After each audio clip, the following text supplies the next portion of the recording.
Hello, Maverick traders. Welcome out to your currency recap, November 27th. Hope you had a nice Thanksgiving weekend and time with your family. Let's jump into it. So first, we're going to take a look at what meaningful news is out there, what's moving markets. We're going to look at the markets from a top-down approach. We always look in currency land as far as risk on or risk off. And then obviously, we're going to try and highlight our very best trade ideas as we do each and every session.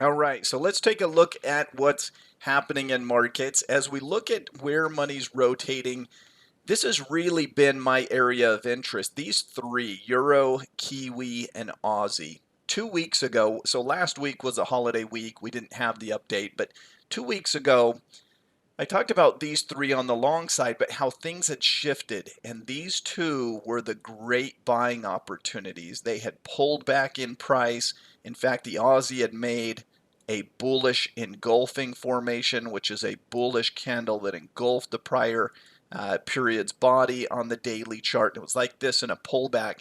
And really, those two, I mean, it was the right call. Those two have gone up sharply over the last 2 weeks. I don't think much has changed here in terms of where we're going.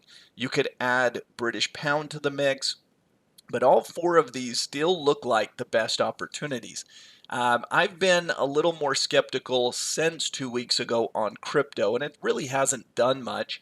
On the short side, I've been highlighting Bitcoin Cash, and it continues to underperform right along with the US dollar underperforming right now. So as we've talked about and discussed, Canadian dollar, although it's one of these commodity currencies, it's just a laggard. It's an underperformer. Also, 2 weeks ago, we talked about how gold looks like it was set up to be a buy, but I didn't trust oil, and I thought oil would continue to weaken, and that, again, put us more on the negative side of CAD.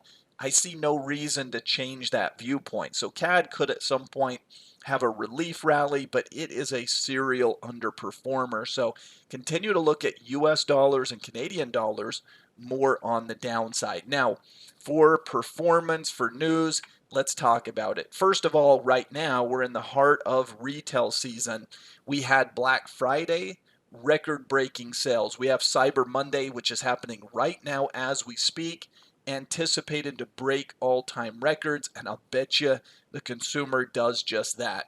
Risk on is kind of paused for today after an incredible rally, and that no-sell November has certainly come into play. So there's a philosophy, kind of a seasonality, where usually stocks from about the time Halloween ends at the end of October, there can be a really big rally into year end, and it's especially true if equities are up year to date. Well, we came into November 1st, with the equity market up on the year, and sure enough, it has not disappointed. A straight up risk on rally. So much as we anticipated, that has been playing out.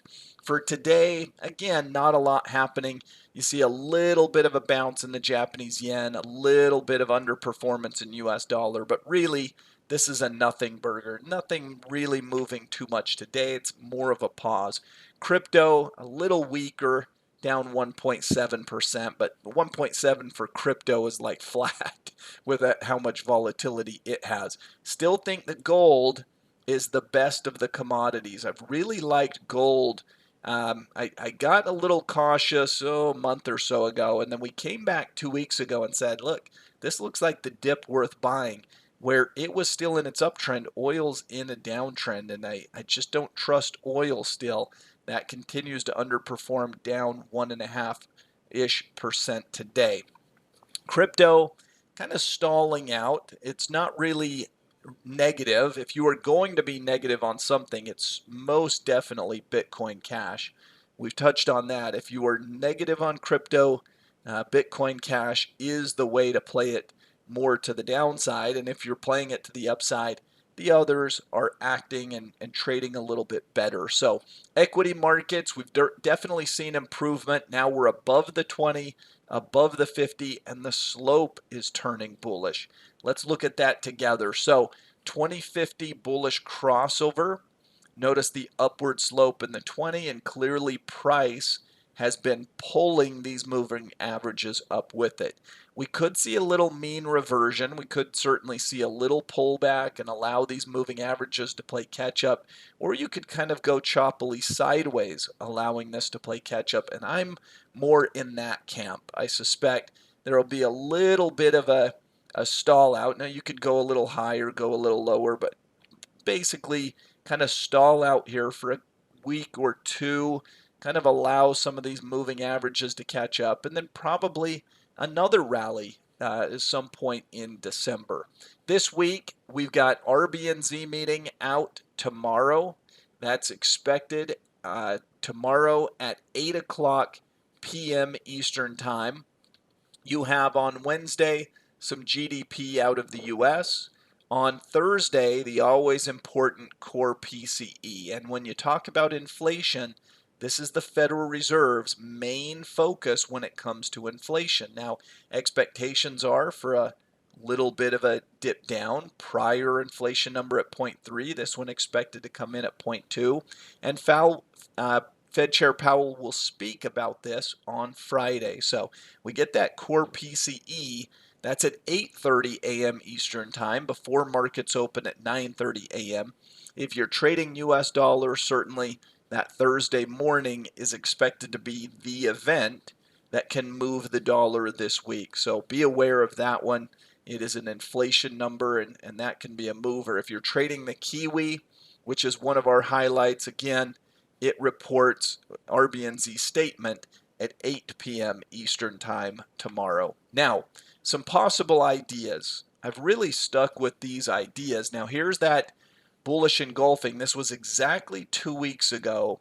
We had this exact chart up saying this is a buying opportunity, and it was right here. Well, sure enough, the next day popped. You got a little pullback for a day or two, and then further upside.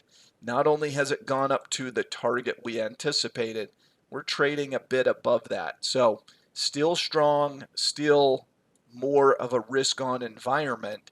I see no reason it can't continue to test some higher prices. Here's the Kiwi. Kiwi was the same thing. Right down here in this pullback area, you can see the pop, minor pullback, and then further upside. I talked about that this is probable that we're going to go through some form of cup formation here.